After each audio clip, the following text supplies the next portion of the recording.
Halo semuanya, selamat datang lagi di The Lazy Gadgets dan ini bener-bener satu barang yang menarik tapi karena gue disclaimer karena gue bukan orang yang into mechanical keyboard modding, jadi gue harap kalian nonton sampai akhir karena gue coba bahas beberapa isu dari keyboard yang satu ini. Ini adalah Voyager 68 dari Pressplay. Keyboard daily gue buat sekarang no cap. Ini benar-benar jadi keyboard daily gue. Nanti gue akan bahas kenapa. But here we are. Ada dua versi. Ada yang putih dan yang ungu. Yang ungu ini adalah yang hitam. Tapi dia itu punya warna purple and teal yang emang menjadi salah satu ciri khas dari zaman dulu. Retro Edition. Dia namanya Retro Edition. Dan di sini gue akan ngelakuin quick unboxing aja. Karena untuk isinya memang kurang lebih sama. Jadi biar cepet aja. Gue keluarin aja. Karena untuk keyboard yang satu ini tuh dari Pressplay yang sebenarnya selain bikin keyboard, dia bikin dompet juga. Oke, ini yang putih dan ini yang ungu. Gue nggak akan terlalu banyak bahas kotaknya. Tapi kotaknya itu katanya inspired dari PHS tape gitu. Ya itu gue nggak tahu apa itu PHS tape. Oke, buat yang gue keluarin. Oke, so bonus ya, itu kalian dapat manual. Ini ada manual, jadi kalian bisa kayak tahu penjelasan kayak operation mode-nya gimana dan juga function-function pentingnya yang terletak di sini. Sebenarnya di sini tuh agak jelas. Di sini cuma beberapa doang. Dan ada kabel USB to Type-C, tapi Type-C-nya hook. Jadi harusnya akan lebih baik, nggak akan kayak lurus keluar. Terus dia punya 3 keycap tambahan berwarna ungu, ini buat Mac. Dan ini ada switch puller dan keycap puller. Dia ada dangle, cuma dangle udah gue colok, jadi lebih cepat aja. Nah, dia tuh punya stiker Voyager 68. Ini tuh memang terinspirasi dari NASA katanya. Jadi ada Voyager 68, Cool Have Fun, Space Tech Insight, Funky Fresh. Voyager 68 mechanical keyboard developed by Pressplay Indonesia, design and development. Kurang lebih seperti itu. Isinya sama, jadi ini juga sama. Ini sama, jadi gue nggak akan terlalu bahas terlalu banyak. Oke, so ini adalah dua keyboard.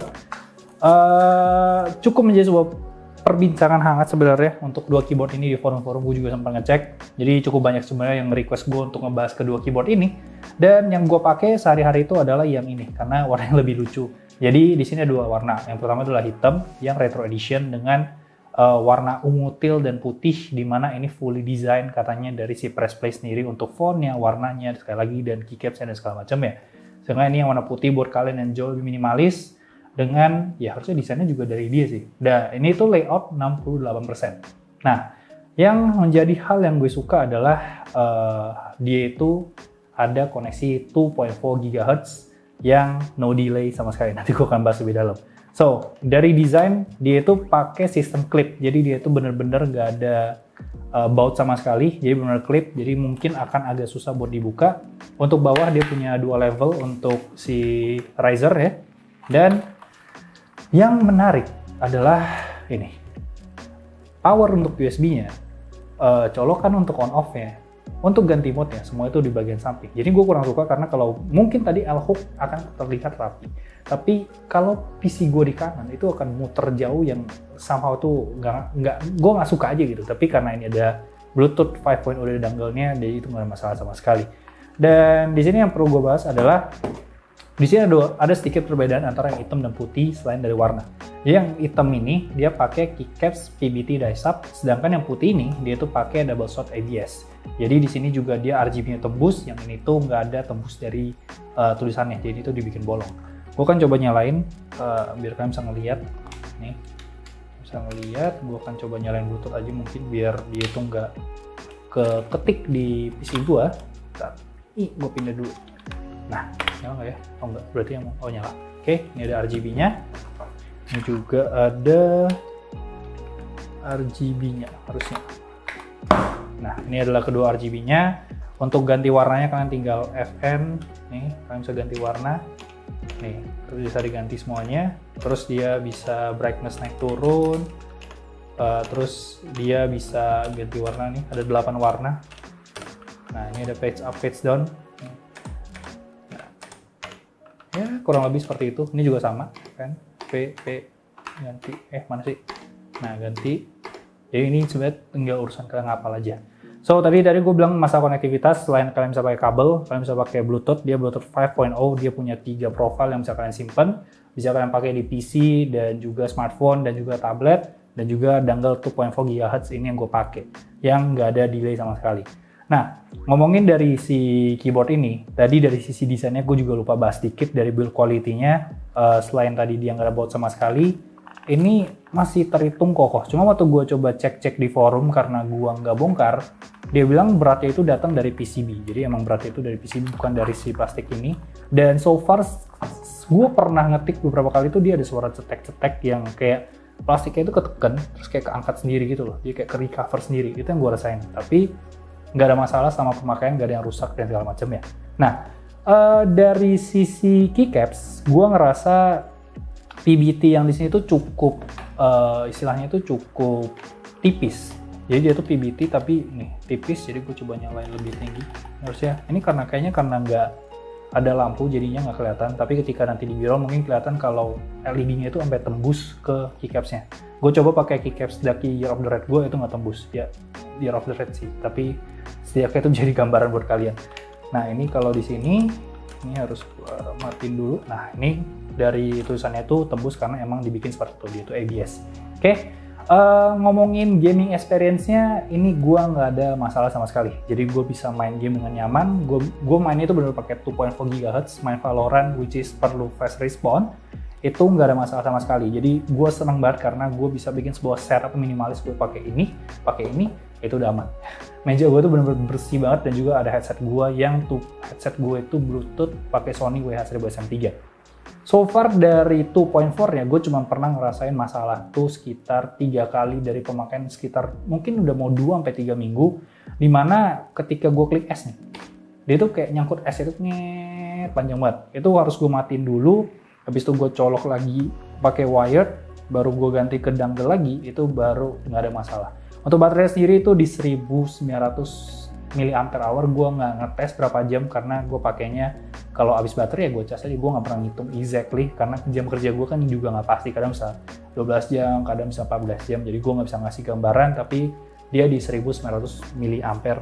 Nah, lanjut kita ngomongin dari sisi software ya. Kalau sisi software sendiri, itu kalian harus colok kabel, jadi nggak bisa yang namanya kalian tuh pakai wireless buat ngakses si software. Karena dari sisi software sendiri itu kalian bisa ngecek tuh, kalian bisa bikin makro, kalian bisa bikin ganti warna, kalian bisa warna per keys, kalian bisa ganti function per keys-nya.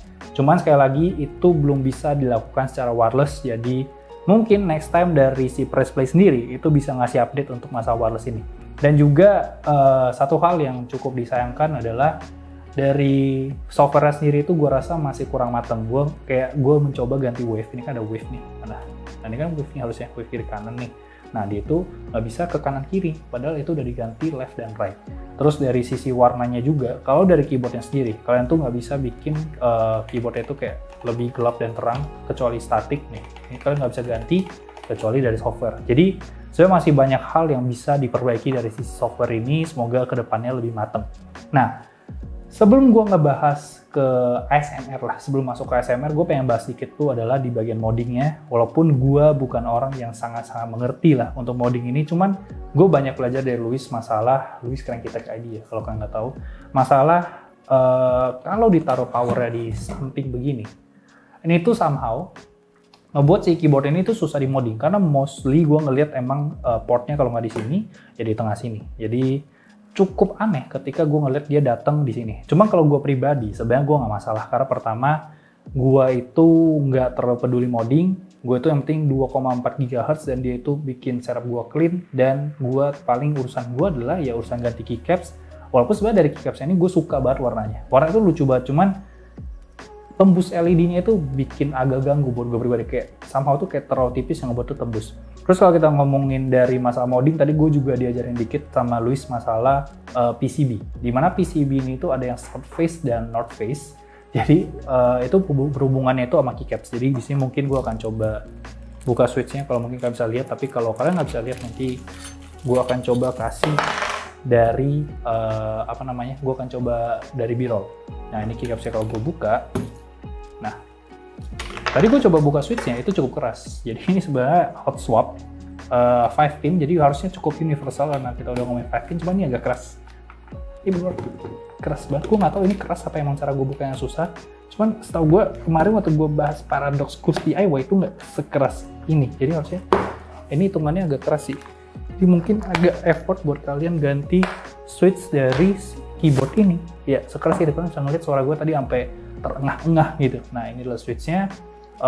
Jadi gue nggak tahu apa yang bikin dia keras banget, cuman ini 5 pin jadi harusnya cukup universal untuk kalian ganti. Dan ini yang gue pakai yang atas ini Gateron Red, yang bawah ini adalah Gateron Brown. Jadi punya dua varian yang bisa kalian pilih, cuman baik-baik lagi mungkin ganti switch-nya akan jadi sebuah hal yang cukup bikin capek menurut gue. Semoga ini nggak bengkok ya kalau masukinnya, karena terakhir kemarin gue bahas Daxa tuh bengkok semua pin-pin gue, jadi beberapa yang ngaco jadinya. So kita akan masuk ke ASMR karena tadi kita ngomongin gaming test sendiri. Itu nggak ada masalah sama sekali, jadi harusnya typing pun itu udah nggak ada masalah. Gue pakai barang yang tadi gue bilang ada masalah yang S tadi, yang kayak gue S semua, gue rasa itu adalah masalah dari interference dari barang-barang wireless lainnya, karena gue pakai sendiri 3 wireless, 4 malah, keyboard ini, mouse, headphone, sama soundbar. Dan sebelah gue ada Joshua yang pakai mouse wireless, jadi 5. Jadi mungkin ada dari sana juga faktornya, tapi itu baru 3 kali selama gue kerja, ya adalah 2 minggu. Oke, kita masuk ke ASMR.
Setelah mendengarkan ASMR yang nyaring meriah mantap ini untuk keyboardnya, ini ada 2 varian kan. Jadi untuk yang putih ini gue cek dulu harganya itu di 1.099.000. Ini versi regulernya ya. Jadi ada harga kayak early bird atau harga PO untuk 70 unit. Itu harganya sekitar 900.000 kalau nggak salah. Dan yang ini itu di 1.199.000. Jadi apa yang bikin gue suka dari keyboard ini adalah tentu aja dari layout 68% ya, karena gue suka layout 60%, tapi ada arrow yang buat gue kalau ngecek data, ngedit, turun dan atas ini itu sangat membantu sekali. Dan juga dia itu 2.4 GHz, tadi gue udah ngomong itu belum sih? Selain desain 2.4 GHz dan juga masalah arrow ya, layout ya, kurang lebih seperti itu. Cuman kalau gue bisa kasih masukan ya, sebenarnya beberapa masukan perlu dicek sih. Pertama, kalau bisa diganti jadi baut aja, jadi itu mungkin akan menjadi suatu hal yang lebih baik. Terus untuk masalah modding, gue nggak tahu kenapa, gue berharap mungkin kedepannya akan lebih banyak lagi yang bisa ganti moddingnya itu kayak yang besi, kayak tofu ya setahu gue ya, itu bisa di kiri, mungkin akan lebih gampang untuk orang modding. Ketiga, gue kurang suka dengan kualitas keycaps-nya, jadi mungkin gue akan ganti keycaps, tapi gue belum tahu yang mana nyari shift yang begini itu agak susah, 1,75, walaupun kata Pressplay nanti dia akan bikin shift 175. Keempat, RGB sih gue sebenarnya nggak terlalu masalah, jadi mungkin kalau buat kalian bermasalah, RGB-nya mungkin tidak akan terlalu bebas. Media button gue oke, nggak ada masalah, build quality juga terhitung oke. Pokoknya gue kalau semuanya udah minimalis, gue udah aman banget. Dan satu hal lagi sih sebenarnya, yang cukup dibahas lah sebenarnya di dalam forum keyboard adalah masalah garansi 7 hari barang ini. Jadi kayak garansi personal kan, kayak beli barang baru tapi rasa second dengan garansi personal, which is gue kurang paham juga sih ya, mungkin barang ini tuh kayak mereka ngambil dari luar terus dijual dengan rebranding dan dia juga nggak dapat garansi full setahun ya. Dan dengan alasan tuh gue waktu baca di forum sih katanya ya karena ini barang yang cukup mudah di modding, diobrak-abrik, jadi itu kalau bisa pengertian dari kalian, jadi itu baik lagi kalian kalau masalah garansi ya. Kalau sama kalian bisa jaga barangnya harusnya nggak masalah, karena so far ya gue belum menemukan orang yang bilang rusak total sih, jadi harusnya nggak masalah. Oke, jadi yang gue suka itu adalah bagian 68%, 2,4 GHz dan juga apalagi ya, 68% 2 GHz bonusnya, warnanya itu doang sih, sama harganya. So, I guess that's it. Jangan lupa like, comment, share. Follow kita di @lazygadgets. Gue di Jory Leonardo O-nya 2. Jangan lupa subscribe. Thank you so much for watching and I'll see you next time. Bye-bye guys. Salam keyboard mania mantap.